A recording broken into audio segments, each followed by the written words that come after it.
今日嘅經文係喺路加福音1章68至到79節。主以色列的神是應當頌的，因他眷顧他的百姓，為他們施行救贖。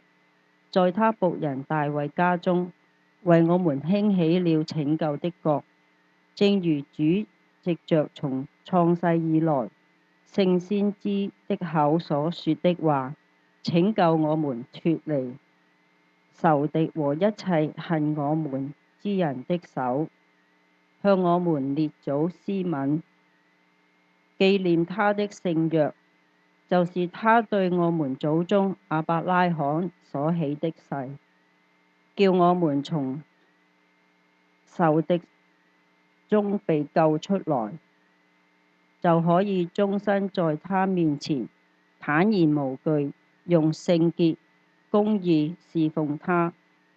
孩子啊，你要稱為至高者的先知，因為你要行在主的前面，預備他的道路，叫他的百姓因罪得赦，就知道救恩。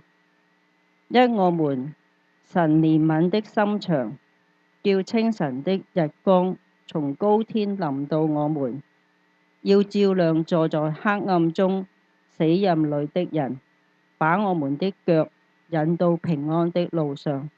願神祝福自己嘅話語。好，各位弟兄姊妹早晨。我哋今日嘅信息係關於平安嘅。響剛才讀呢段嘅經文咧，我諗大家都唔會好陌生，因為響當中嘅教導咧，我諗亦都唔係第一次我哋睇得到。響今日個題目咧係腳踏平安路。咁究竟咩叫腳踏平安路咧？咁我哋等陣間一齊咧係思考一下。喺我準備呢段經文嘅時候咧，就係響呢個世界裏邊咧，我哋發覺一樣嘢咧，就係呢個世界咧係一個好混亂嘅世代，好多嘅天災啊、人禍啊，都每一日在我哋身邊發生。我哋來自香港嘅每一位弟兄姊妹咧，不能忘記大約2個星期所發生呢件事，響大埔呢個嘅叫宏福苑嘅一個大火。因為2個星期裏邊咧，每一日我哋睇嘅新聞咧，都冇離開過呢個話題嘅，都仍然咧在喺度好，即係每一樣細節咧都不斷喺度擴張緊，然後喺當中我哋睇到好多關於呢一方面嘅信息。有人就話點解會火災啊？點解會點啊？好多人在追責。不過我想就係話呢啲事發生咗。其實追責咧，或許有啲對死者或者傷者嘅一個心靈上嘅安慰，但係真正安慰係來自上帝。人所應許嘅或者答應嘅事，唔一定會做得到。有啲人話我哋會調查，睇下將來點樣發生啦，係咪？我哋會點睇下將來點發生啦。但係上帝應許咧係永不落空嘅。關於呢個大火咧，係響2025年11月26號，大概係2個星期到之前嘅發生。死傷人數咧最新 update 知唔知幾多啊？159個，咁就有70個人受傷，仲有咧31個人失蹤，揾唔到人嚇。咁呢啲嘅死者當中咧，大部分都包括啲長者啊，行動比較緩慢啲啊。唔係好方便啊！甚至乎有啲賓記菲律賓嘅外勞，佢哋負責照顧長者、照顧家庭咧，都因而喪生。咁因為當時咧係有啲地盤工人喺度幫手做維修啦，咁有幾個地盤工人都死咗嘅。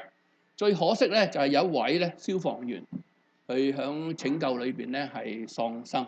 咁呢個消防員佢最令人心痛咧，就係佢準備結婚嘅。呢個消防員準備結婚呢個叫何偉豪啊。咁呢個人佢31歲嘅，準備結婚，但係就因為要履行佢嘅職責去搶救，咁佢就當中係喺火海裏邊喪生咗。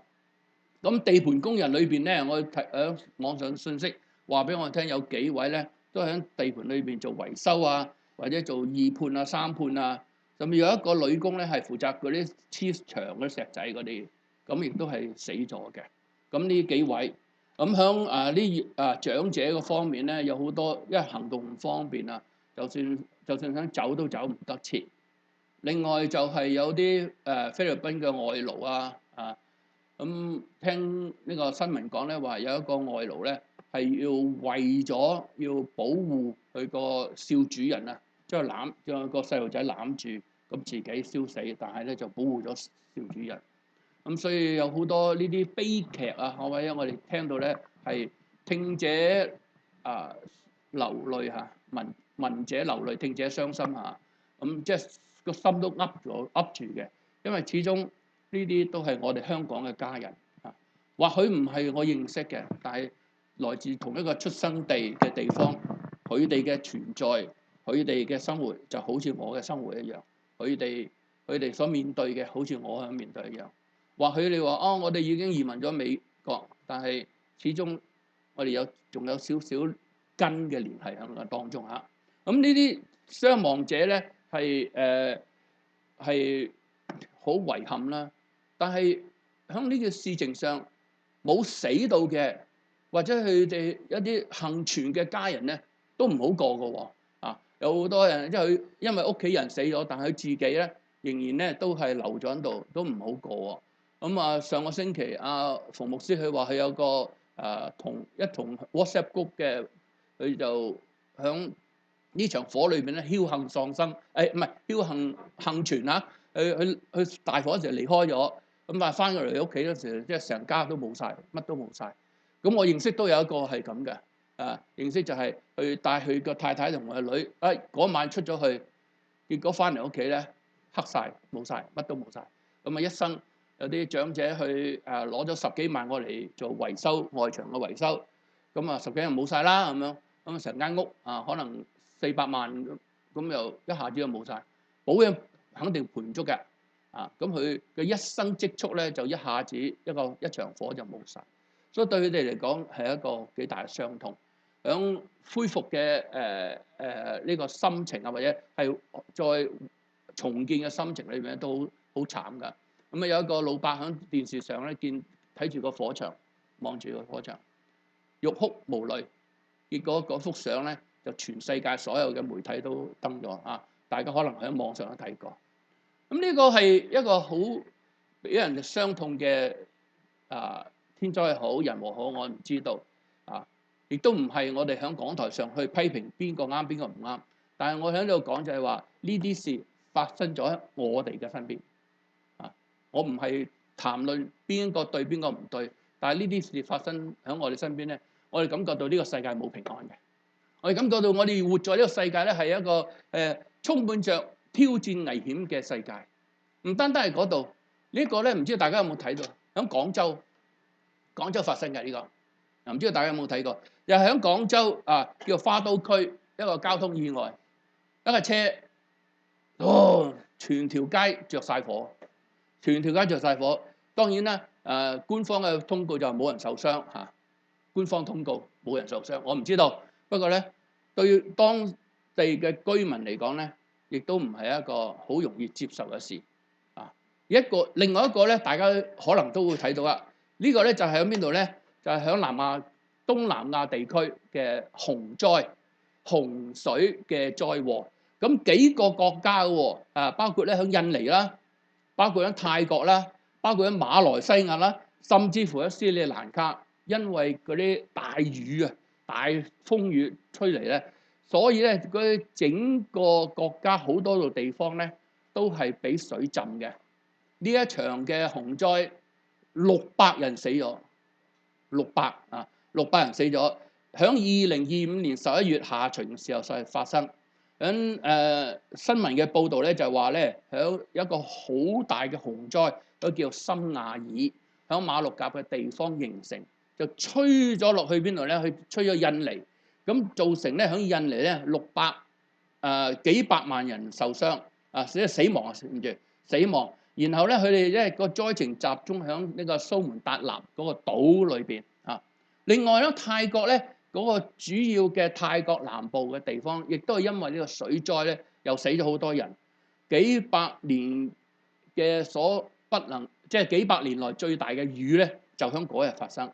馬來西亞亦都係因為咁咧死咗，總共加加埋埋咧600人死亡，400幾萬人受傷。一場嘅大雨，同時間喺斯里蘭卡，亦係有另外一個風暴喺度吹緊。咁個風暴咧，個名叫迪特雅啊。呢個風暴亦都係死咗幾百人，幾百萬人受災。呢啲天災啦，呢啲或者人禍啦，所有嘅嘢咧，都係不斷咧，今日影響咗我哋嘅心情。或許我哋呢度唔會覺得好似好大陣仗啊，好似唔關我事。不過你唔好忘記，我哋美國嘅東岸啊，而家落緊雪啊！你有冇睇過啲車好似積木咁樣撞埋一齊啊？你有冇朋友響東岸因為呢啲大雪風雪，佢車響山或者響公路咁樣撞埋一齊？個 I-70好似係啲車撞埋。話俾我哋聽，原來我哋日常生活咧都係圍繞着一個危險或者恐懼嘅當中。今日係我哋今日嘅現代嘅情況，咁我哋回想一下耶穌時代會唔會差唔多咧咁樣嚇？咁所以咧今日咧就想同大家睇睇當時耶穌出世嘅時候，佢哋嗰個背景係點樣嚇？咁我做呢個圖唔係好大，或者睇得唔係好清楚，或者整個 full screen 啊阿 May 嚇，等大家睇到啲啊。嗱，如果你睇最上邊黃色嗰度咧，就係羅馬皇帝。中間你睇到一條紅線嘅，紅線嘅左手邊咧就係耶穌出世之前，紅線嘅右手邊咧就係耶穌出世之後所發生嘅。耶穌出世之前咧，羅馬個皇帝叫奧古士都啊，有啲咧就係用唔同嘅翻譯，奧古士督啊咁樣嚇。咁跟住咧有好幾個皇帝，呢幾個皇帝咧都對我哋嚟講唔係好認識。但係聖經記載咧有幾個啊，包括尼祿王嚇，響羅馬尼祿王有多米田啦，呢幾個咧都響聖經有提到。咁羅馬嘅制度下邊咧，皇帝之下咧就有一個橙色嘅，嗰啲就係希律嘅家族。希律咧同埋羅馬皇帝咧都係一定要係羅馬人先做得到嘅。如果你唔係羅馬人咧，你唔可以屬於羅馬皇帝嗰個或者希律嗰個家族裏邊嘅成員。咁喺希律裏邊咧，耶穌出世之前咧，就係由大希律王啦。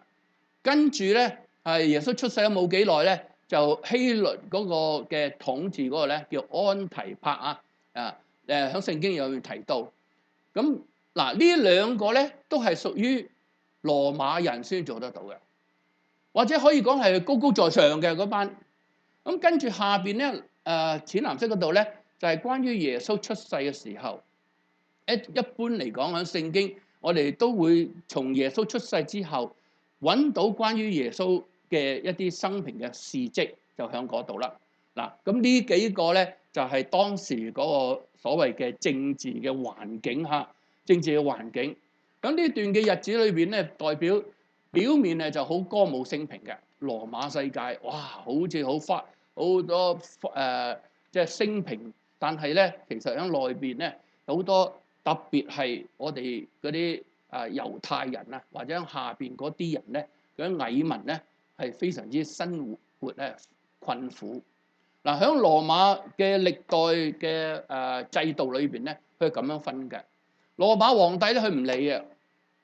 佢咧就將嗰個權咧，奧古士督呢個人咧，佢呢個皇帝咧就將權咧就交俾落去下邊，下邊咧有省長嘅領導人，呢啲係屬於咧係佢下邊嗰啲希律嗰啲人咧嚟做嘅。所以前邊喺左手邊前邊嗰兩個咧睇到咧係羅馬人，甚至乎中間嗰個地區嘅領導咧都係屬於羅馬人。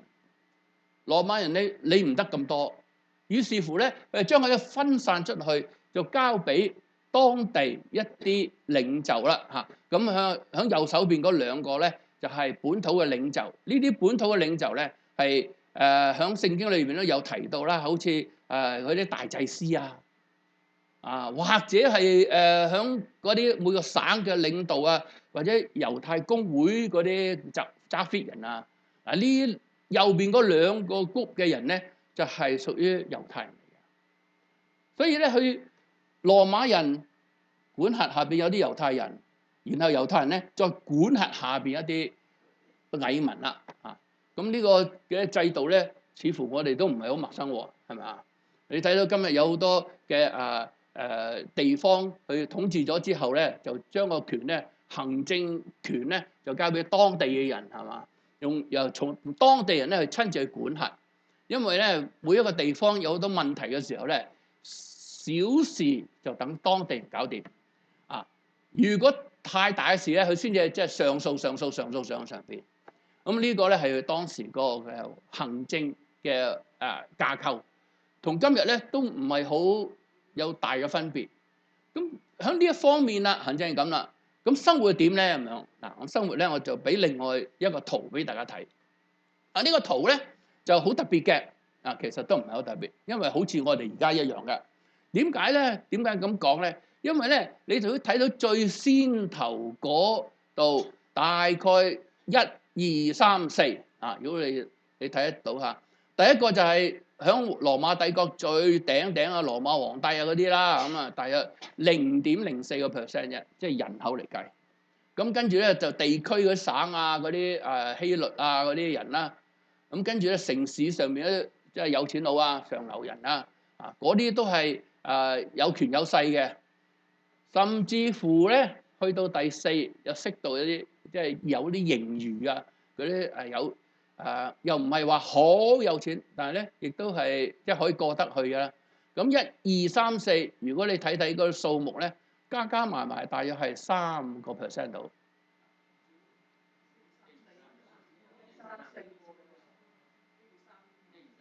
1、2、3、4 0.15 0.15% 第4嗰個，唔係15對唔住0.15%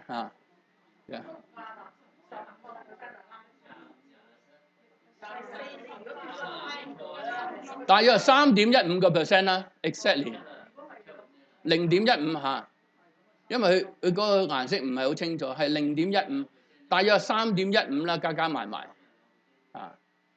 即係10%個人，大約有3個半人咧係有錢佬啦，揸 fit 人啦。咁你話同我哋今日社會係咪好相似啊？大部分都係響頂頭上，好少人。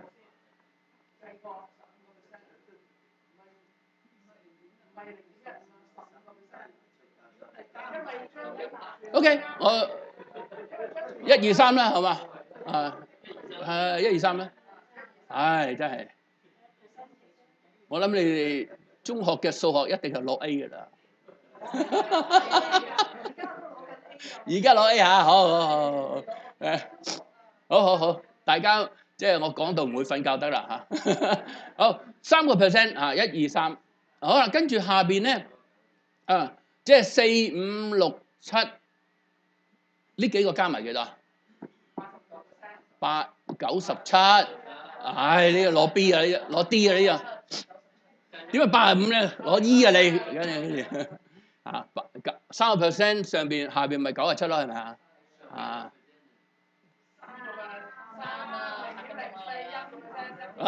Peter 你攞 D 啦咁樣OK， 講笑嚇，大家講笑嚇。不過個重點係咩咧？有錢佬一定喺上邊，好少數。大部分人咧就喺下邊，好多數，同今日我哋嘅社會好相似，係咪啊？我想請問你係屬於上邊定下邊咧？中間可能4啦，或者5啦，係咪啊？咁但係喺我哋即係比上不足啦，比下有餘啦，係咪啊？下邊有班人俾我哋踩住，上邊有班人頂住我哋咁啦。咁但係喺呢整個嘅社會結構嚟講咧，窮人係多過有錢人嘅，今日都係嘅喎，窮人都係多有錢人。我多謝阿 Tommy 講呢句説話，幾時都係，即係話咧，耶穌嗰時係咁，今日咧係咪咁啊？一樣係咁。如果你睇歷史嘅進程咧，幾時都係啊，有錢佬梗喺上邊，下邊咧就係嗰啲貧民啊、欺質，俾人哋欺壓啊咁樣。咁所以喺呢個行政架構裏邊，我想請問大家，知唔知道耶穌係屬於邊一個 group 啊？耶穌應該係喺最底層嗰裏邊嘅。佢出世嘅時候係喺馬槽啊嘛，你睇到佢係做木匠嘅爸爸啊嘛，佢唔會喺最上邊噶啦，所以應該喺一係六一係七，多數都係七噶啦。喺呢一群嘅生活裏邊，所以我哋睇到當時咧貧富懸殊，貧富懸殊一定嘅啊。咁而耶穌出世嘅時候咧，佢嗰個環境咧係唔平安嘅。佢個時代咧係好黑暗嘅，因為咧有好多嘅欺壓啊、欺詐啊，使到佢哋咧感覺到呢個世界係冇公平嘅。特別係佢哋嗰個身份啊，佢哋係猶太人嘅身份，完完全全咧係受到有羅馬人嘅欺壓、希律嗰班管，跟住甚至乎咧大祭司呢啲一層一層一層壓落嚟。你今日會唔會覺得你嘅生活都被一層一層壓落嚟啊？或者你壓緊人咧？會唔會啊？唔會啊嚇！多數我哋都係俾人壓住噶啦嚇。咁所以咧，喺當時嚟講咧，耶穌佢生活咧係一個唔平安嘅時代。我同大家睇睇呢個圖嚇。又喺耶穌嘅時代咧，首先政治方面咧，羅馬咧係壓迫同埋有希律嘅暴政。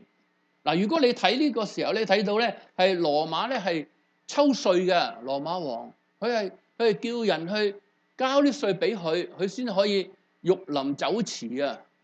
羅馬嗰度，如果你睇電影都知道，形容當時嗰啲羅馬王生活幾荒蕩淫亂，係咪啊？嗰個游泳池唔係裝水啊，係裝酒啊！佢浸落去唔係游水，係游酒啊！啲酒啊，是但打開個口含一啖，原來就係酒嚟嘅。啲肉咧一個個都掉落嚟咁樣，哇！好荒誕。佢哋生活嘅資源喺邊度嚟咧？就係嗰啲蟻民嘅稅收嘛。記唔記得聖經有一個稅吏啊？嗰個稅吏係做咩㗎？同你哋收稅㗎嘛。稅吏冇人工㗎喎，稅吏係從你啲稅裏邊咧抽傭㗎喎。所以你越抽得多稅咧，佢就佣金越大，所以咧就越肥啦嚇，即係抽得多。咁所以咧，佢哋係為咗要壓制更多平民抽稅咧，自己所以得到更多嘅利益抽稅嘅。今日我哋講緊抽稅希望2026年大家嘅稅可以減少啲。不過唔好講啲政治啦嚇，唔好講呢啲嘢。但係咧，原來當時咧真係壓制住嘅。今日我哋都好似感覺到被壓制。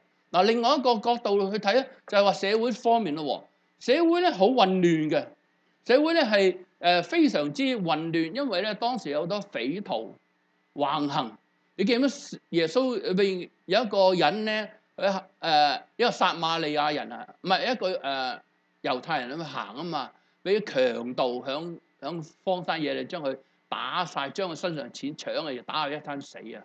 咁呢啲強盜喺邊度嚟㗎？因為冇錢啊嘛，咪出嚟搶啊！你今日會唔會感覺到我哋身邊都俾住唔同嘅強盜，每一日都好似幾危險，特別響我哋呢個 city 咧，成日都開槍啊！你覺唔覺得有好多開槍啊？最近都真係喎，好多開槍喎啊！咁我哋行出去都夜晚黑唔敢行去嗰啲危險地方喎，係咪？會唔會好恐怖啊？好害怕啊！你個心都會好唔安樂啊！呢啲因為佢哋生活壓力大，所以冇辦法，佢哋咧就走去搶，走去打劫啊！或許有好多其他原因啦，但係咧，對於一般嘅市民嚟講咧，係好混亂嘅。好啦。咁宗教方面啦，我哋見到咧聖經裏面提到咧，當時耶穌嘅時代咧，有好多宗教嘅領袖咧，嗰啲大祭司啊咁樣，甚至乎咧，你會睇到咧，當時咧聖經話俾我哋聽，當時有好多異端啊，有好多唔同嘅信仰啊，帶你迷惑你啊！教會亦都會有分裂啊！聖經話啊，我係屬彼得嘅，我係屬保羅嘅，我係屬基督嘅，記唔記得啊？啊，佢哋有唔同嘅派別紛爭。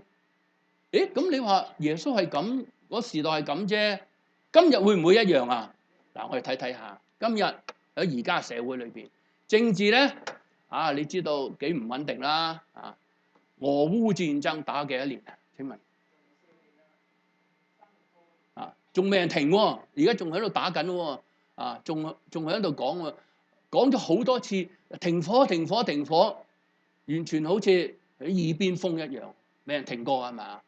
俄烏戰爭又話關稅戰，又話啊，根本咧日本講兩句，中國有反應。嗱，呢啲係事實嚟㗎，唔係講政治，因為事實嘅嚇。全球嘅對立啊，跟住咧又話響呢個嗰個毒販嗰邊個啊？嗰個索馬利亞係咪？啊，哥倫比亞係咪？跟住又話炸咗幾隻委內瑞拉係嘛？哇！大家都好清楚呢啲發生喺我身邊㗎，我哋唔能夠唔清楚㗎，因為每一日都喺度講緊，喺度真係影響緊我哋㗎嚇。咁另外咧，社會啦，啊，剛才講我哋社會方面嘅問題啊，我都唔使多講啊，大家都知道啊。今日社會上好多嘅分裂嘅，好多為自己民生啊，或者為政見啊，或者係有好多唔同嘅事啊，都喺度分裂緊嘅。家庭嘅倫理咧，亦都唔係一個陌生嘅問題，因為社會嘅暴力啊，或者人同人嘅價值觀唔一樣啊，就會爭吵嚇。咁今時今日嘅生活咧，比起舊時咧，你講係好定係唔好咧？你估我哋今日嘅生活比起耶穌嘅生活係好定係唔好咧？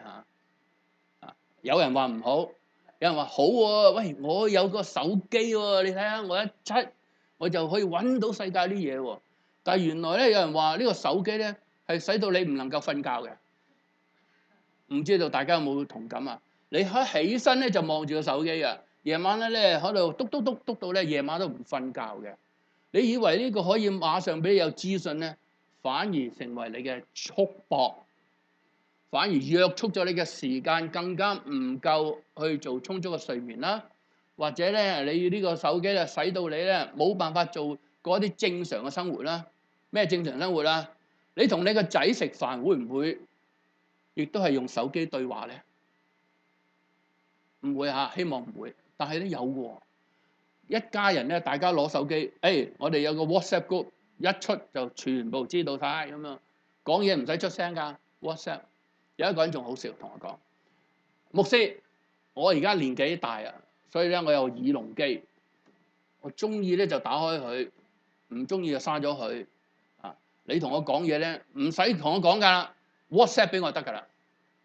即係靠呢啲科技咧維繫關係，咁樣會唔會倫理方面亦都受困難咧，受阻咧？其實我哋好享受係咩咧？好享受係兩個人面對面嘅關懷嘅，面對面。哎呀，呢餐餸好唔好食啊？因為手機會唔會傳達味道俾你㗎？你煮嗰個咖喱牛肉咧，唔會話喺手機話俾你聽夠唔夠辣㗎？你係靠着你自己面對面。嗱，你試下啦，咁好啦，佢即刻反應嘅。所以咧，而家嘅現代科技咧係真係有好有唔好，視乎你點用佢啫。你唔識用佢咧，佢會捆綁你、約束你、控制你，甚至乎咧使你喺當中咧唔能夠釋放自己嘅。但係如果你唔用佢咧，有時又唔得喎，因為咧真係快好多喎。我以前讀書就係嗰個咩神學詞典學典一本排晒出嚟。今日唔係，我攞個 ChatGPT 竟然咧全部有晒出嚟，方便好多啊！揾資料攞論文寫論文都容易啲啊，係好方便。但係咧亦都唔好因為咁咧係失去咗你自己應該有嘅。有人就話：而家用呢啲咪使你可以更加有效率咯。但係如果你唔識得用咧，可能會更加傷身嘅喎，傷身傷心啊！咁所以咧，喺社會方面亦都係好多好模糊啊！喺經濟咧，我哋都知道大部分人都係窮人嚟嘅，喺今日嘅社會都係窮人為多嘅啊！咁好啦，咁跟住咧講到宗教嗰方面咧，今日宗教咧亦都係五花八門喎。你有冇睇到今日好多摩門教走嚟摸你門啊？或者咧有啲回教徒啊，當然有人話回教徒唔一定係邪教啊，不過咧佢哋所提嘅離開咗上帝嘅話咧，咁就有問題。咁有好多就藉着宗教去騙人啊，所以今日嘅社會同埋耶穌嘅社會係一模一樣嘅，都係仍然係咁。甚至乎有人講話衰添，因為咧你多咗 internet 啊，多咗呢啲咁樣嘅。我哋不得不承認，無論係耶穌嘅時代，或者係今日嘅時代，我哋都係活著一個充滿着唔公平、充滿着恐怖黑暗嘅世代嘅當中。所以我哋更加需要耶穌嘅平安喺我哋裏邊。唯有耶穌先至可以俾我哋有平安。我哋好感謝神，因為咧耶穌佢嚟到呢個世界，佢話俾我哋聽，佢係世界上嘅光。我嚟到呢個世界咧，呢個世界本來就係喺黑暗嘅裏邊。耶穌話：我嚟到呢個黑暗世界，我係要將光帶俾大家。響黑暗中行走嘅百姓睇見耶穌嘅大光，因為耶穌嚟，佢係要將呢個真光帶俾我哋。而我哋知道耶穌嚟，佢個情況係點啊？耶穌佢唔係響呢個皇宮出世，佢唔係咧，好似我記得有一年咧。英國咧有一個唔知咩王子誕生咧，全世界都矚目嘅。日本皇帝裏面有個新嘅成員出世咧，全世界都矚目嘅。所有啲媒體都燈光照住，呢個係王儲啊，呢個王儲啊出世。但耶穌出世咧，冇人，冇燈光，冇攝影機，冇呢個記者喺度訪問我哋嘅救主出世。佢出世喺邊度啊？上個星期都講啦，馮牧師話佢出世喺個馬槽裏邊，當時只有幾個嘅牧人，我唔知係咪3個，聖經話幾個牧人，有人話3個，因為有3種禮物啊嘛。咁係博士牧人差唔多啦算啦。咁咧有幾個博士嚟獻禮物我唔知道係咪3個4個唔知道。總之又有啲動物喎。有羊啊，有狗啊，點解我唔知道？聖經好似冇講啊。不過響牧場裏邊可能有羊啩。咁跟住咧有天使啦，當然有天使啦。咁所以咧，耶穌出世嘅時候真係唔係好大嘅 party 嘅啫，好細嘅。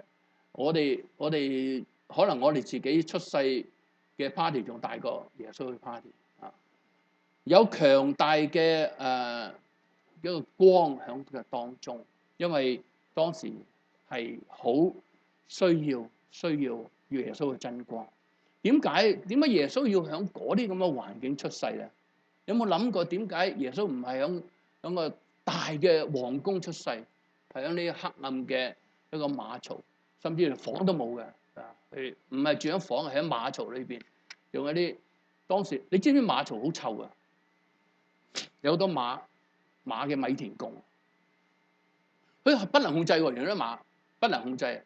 我同阿師母去完旅行咧，響日本去旅行嗰時咧，有一個咁嘅經歷啊！第一弟兄姊妹，當時咧嗰日咧，剛剛好有2個國家嘅代表嘅使者咧，係要向日皇帝國書。嗰2個，一個係咩啊？巴基斯坦，一個約旦。2個嘅使者咧，就將佢哋國家嗰啲書函咧，係 official 嘅交俾呢個日皇。咁我哋咧就成為臨記，因為咧佢嗰個導遊啦，你嚟呢度睇啦咁樣，我跟住停喺度，停喺邊度？停喺個大嘅門前啦，皇宮嘅門前。佢話今日你哋好彩啦，有2個大使嚟呈交國書，你哋可以一齊參觀啊咁樣。其實我唔係參觀，企喺度等嘅啫，等佢哋嘅。咁咧佢哋咧就唔係揸車嘅喎，原來坐馬車啊，好正嘅馬車，一4匹馬，然後拖住架車，咁啊個大使就坐喺車裏邊，然後前邊咧有4匹御林軍馬，後邊有4匹咁樣，一路踱咁樣入嚟。但係咧有一個好唔好睇嘅環境，就係啲馬原來放嘢嘅，一路行一路放嘅，成條路咧一笪笪咁樣放到。咁我哋又話哇係，即係揞住個鼻啦咁樣。我話小心啊，唔好踩地雷啊咁樣。一路佢控制唔到啊嘛，冇辦法㗎。咁所以咧，你諗下耶穌嘅馬槽裏邊有冇呢啲嘢咧？我深信有嘅，一定會有嘅。喺個馬厩馬槽啊嘛，係咪啊？咁啊一定會有呢啲嘢，唔係好香嘅。因為當時我哋睇日王嗰啲幫手咧，即刻有架車佢即刻掃啊，跟住即刻掃咁掃走咗嘅。咁因為咧有國家嘅大事出現噶嘛，呢啲係即係點講啊，係好隆重嘅儀式嚟噶嘛。咁啊，再加上我咧係咪啊？我係臨記啊嘛，咁我出現咁樣，日王都要出嚟同我哋打下招呼啦，係咪？我真係走出嚟，唔知係咪日王啊？唔知。咁咧就係我哋影咗幅相，有個矮矮地嘅日本嘅代表，咁其他嗰啲國家好高嘅，走出嚟同我哋打招呼。咁所以咧係喺呢個咁情況之下咧，我睇到咩咧？耶穌個環境唔係好舒服，好多嘅異味。但係喺呢個咁嘅情況咧，耶穌竟然揀着呢啲咁嘅情況出世，知唔知點解？你知唔知點解耶穌要喺呢個情況出世？因為耶穌話俾我哋聽，耶穌佢唔係靠着勢力嚟控制我哋人心，耶穌係希望進入你個心裏邊，耶穌係希望咧從你嘅內心嘅心靈裏邊與你一齊嚟經歷佢嘅同在，所以佢係揀着一個咁卑微嘅環境之下進入呢個世界，佢唔需要帶着天軍天馬嚟進入呢個世界。當然我哋知道第二次再臨嘅時候，佢會騎着天軍天馬，但係第一次進入你嘅心嘅時候，佢係揀咗一個好卑微，因為佢要與你同在。點解啊？因為你就係喺呢個卑微嘅社區呢層裏面，你唔係喺皇宮，唔係喺最頂嗰層，佢係希望與你一齊，所以進入你個世界裏邊，用你生活嘅方式去經歷與你同在。佢嚟到，佢唔要推翻羅馬政府，佢唔要做呢個政治嘅明星，佢唔要咧喺世界地上建立佢嘅國度，因為耶穌已經在天上有佢嘅國度，佢嘅國度比地上嘅國度更加好，所以佢唔需要喺地上嚟做國度，唔需要喺呢度爭取你呢個世上嘅人民嗰嘅俯伏敬拜。當然，我哋認識佢，我哋會自動嘅向佢嚟敬拜。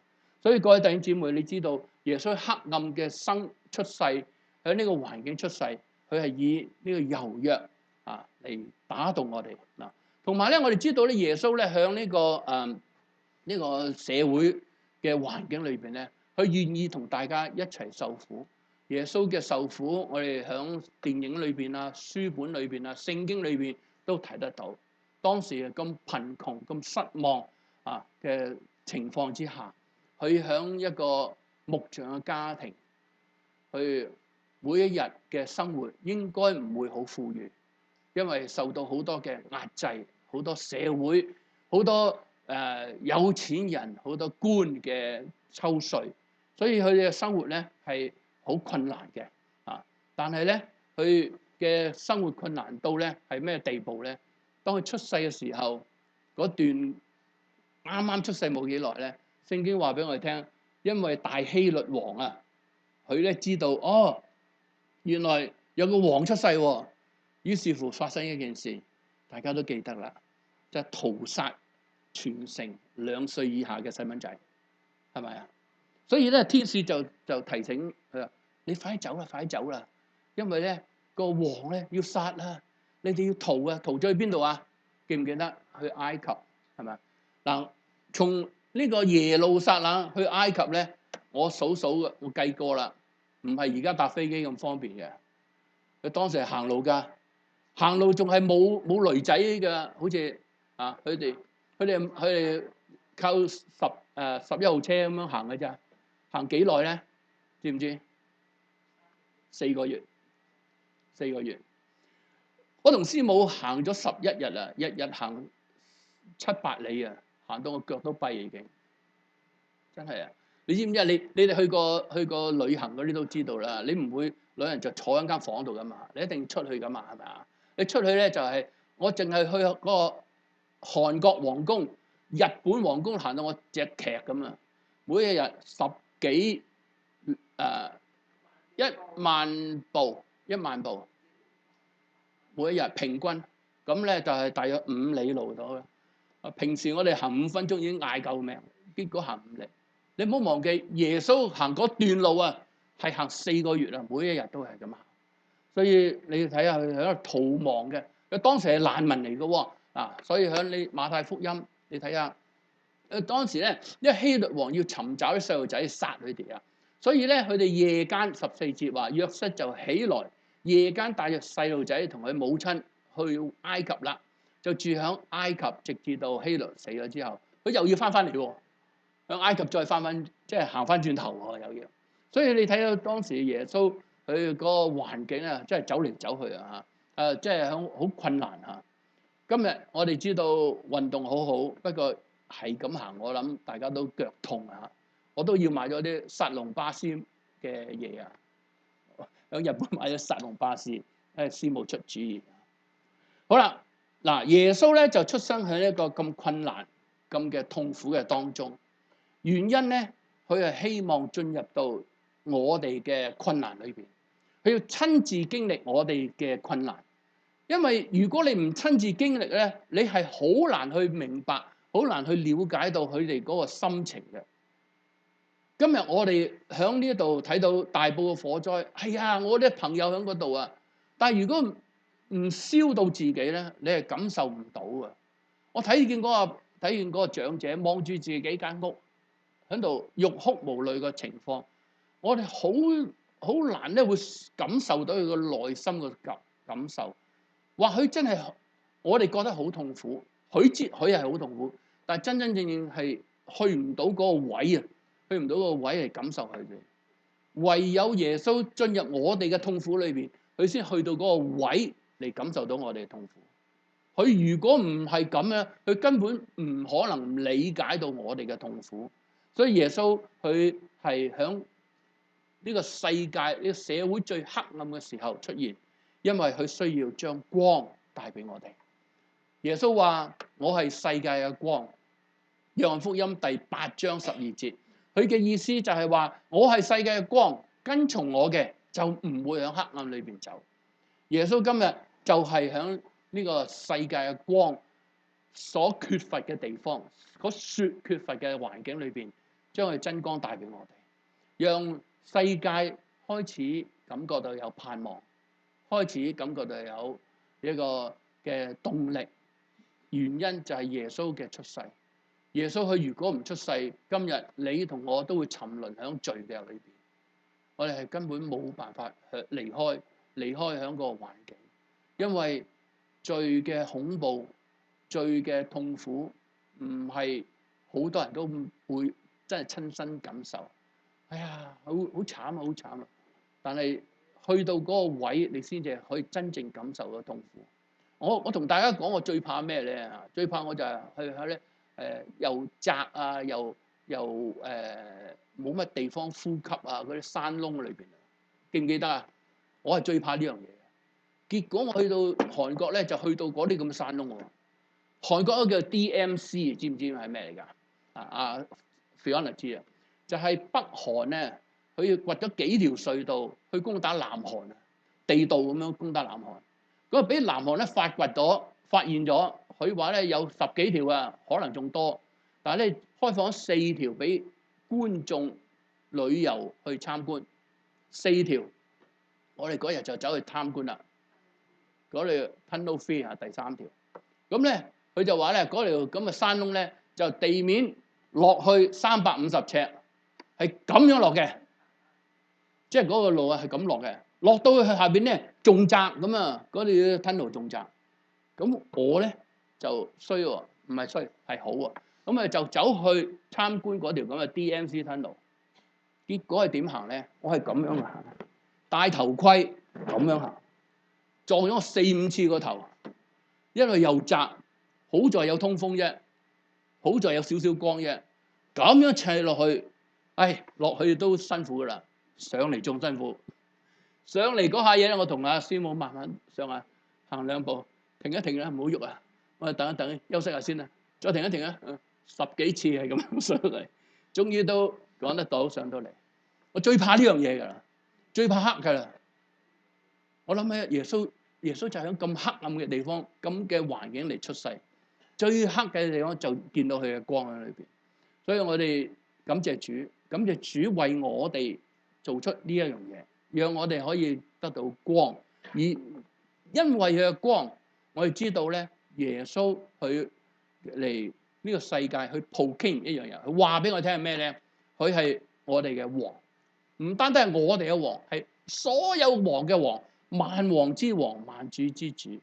因為耶穌嚟到，可以將黑暗充滿着耶穌嘅光嚟照亮。唯有你在光中，你先至睇到有希望。我在嗰條咁嘅隧道裏邊，係根本睇唔到有希望嘅。如果冇光嘅話，係伸手不見。有光可以睇到，我哋知道呢條路係咁樣行，可以向呢個方向行。耶穌嚟到，佢就將呢個光帶俾我哋，所以我哋在呢個世界睇到、揾到邊條路先係啱嘅。所以咧，耶穌係我哋唯一嘅盼望。耶穌係我哋唯一嘅盼望，唯有耶穌先帶俾我哋有希望。每一個困難、痛苦嘅人生嘅當中，我哋真係需要耶穌佢嘅光嚟照亮。唯有耶穌俾我哋有盼望，亦都有平安。好多嘅例子亦都係時間咧關係唔能夠講得太多，但相信你哋都明白㗎。唯有耶穌先係我哋嘅盼望。仲有咧係耶穌嘅光，叫我哋咧係在信仰方面落實嘅去活出嚟。耶穌佢希望你徹底活出你嘅信仰，徹底活出信仰。呢度我要強調一下，因為今日我哋睇到教會有好多情況係讓耶穌失望嘅。有好多人嚟教會咧，只係靠樣外表，或者係我嚟教會係好似例行公式。但係耶穌話唔係，我希望你真係喺你嘅信仰方面落實在你嘅生活嘅當中。信仰方面落實喺你嘅生活當中，因為你做完禮拜唔係淨係禮拜日先至見耶穌嘅啫，你平日你都要見耶穌嘅，1到6你都要見耶穌嘅。所以咧，你唔好覺得星期日嗰首詩歌好感動我喎，唔單單係嗰首詩歌，平時你在屋企唱嘅詩歌都可以感動你嘅。平時你嘅生活裏邊都需要耶穌嚟感動唔好諗住我奉獻咗得㗎啦，奉獻咗神會祝福我嘅。上帝唔要你錢㗎等陣間文會同大家講關於奉獻嘅教導。上帝唔需要錢嘅，上帝嘅錢咧你係換唔到嘅我去韓國要換錢，呢度咧上帝冇錢俾你換嘅，因為上帝唔需要錢嘅，所以佢唔需要你嘅奉獻，但係需要你咩？真心對佢侍奉。佢需要你在教會裏面服侍弟兄姊妹，因為你服侍弟兄姊妹就等於服侍佢。你在教會裏邊做一個最細嘅弟兄身上，就做咗耶穌身上。佢需要你參與佢嘅服侍。點去參與服侍啊？因為我哋喺舊約裏邊，我哋睇到一樣嘢，睇到一個好重要俾我哋嘅方向，就係邊個咧？就係施洗約翰。喺當時個環境係黑暗嘅，唯有我哋喺曠野裏邊睇到施洗約翰喺度講咩咧？預備主嘅道路係咪啊？佢喺曠野裏邊叫人傳呢個悔改嘅道，叫人去歸信耶穌，預備耶穌嘅道路。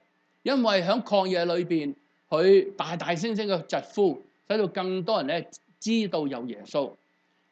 馬可福音1章3到5節，佢話喺曠野裏邊有人聲喊着說：預備主嘅道路，修直佢嘅路。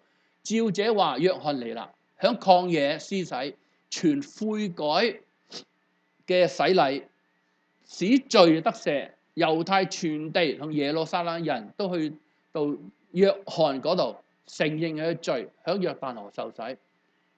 大家知道呢個約翰咧係喺曠野裏邊嘅，即係話猶大全地同埋耶路撒冷人，大家都去曠野度揾約翰，聽佢嘅道，然後咧響約旦河受洗。約翰所做嘅正正係需要我哋今日每個弟兄要做嘅，因為你知道耶穌嘅平安係世人所需要，你係需要將呢個平安傳出去嘅。所以我哋今日讀嘅呢段嘅經文嚇，呢段嘅經文響其中一段76到79節，佢話：孩子啊，你要稱至高者嘅先知，因為你要行在主嘅前面，預備佢嘅道路。各位，你要行在主嘅前面，為耶穌預備嘅道路。第77節，叫佢嘅百姓因罪得赦，就知道救恩。讓我哋身邊嘅人知道我哋嘅罪可以得到赦免嘅，可以藉着耶穌得到救恩嘅。第78節係話，因為我哋嘅神憐憫嘅心腸，預備咗耶穌基督，從清晨到日光高天臨到我哋，要照亮世界上嘅黑暗死蔭嘅地方嘅人。跟住最後嗰句，亦都係今日嗰個題目，要我哋嘅腳帶佢哋引到平安嘅路上。耶穌需要你將佢嘅福音去話俾人聽，使到別人可以得到呢個平安，可以引到佢哋去平安路上。你嘅腳所踏嘅地方就係平安路，你行嘅路就可以帶俾人平安，因為你傳耶穌嘅道，使人可以在黑暗裏邊、孤獨裏邊、困難裏邊可以揾到上帝嘅光，因而得到平安。各位弟兄姊妹，今日係你嘅挑戰嚟嘅。今日係將臨期嘅第二個主日，我哋講係平安。呢個平安我哋得到啦，我哋有耶穌在我哋當中，但係更加需要咧就係你踏出呢條平安嘅路，使到你側邊身邊嘅朋友、你嘅家人同樣得到平安，同樣可以經歷呢個平安，因為你所行嘅呢條路係耶穌嘅平安路，人哋所需要咧亦都係呢條平安路，腳踏平安路。願呢個成為我哋今日嘅挑戰。你每信耶穌係要實踐在你嘅生活嘅當中，你願意將呢條平安路介紹俾你嘅朋友嗎？我哋一齊祈禱。天父上帝，我哋多謝你謙卑嘅降世，多謝你在我哋嘅生命嘅當中最黑暗嘅時光，俾我哋睇到上帝嘅光，嚟照亮進入咗我哋嘅黑暗裏邊。上帝，你承諾你係和平嘅君王，你承諾你係萬王之王，因為你嘅降世使到我哋生活，我哋嘅家中係得到有平安與喜樂。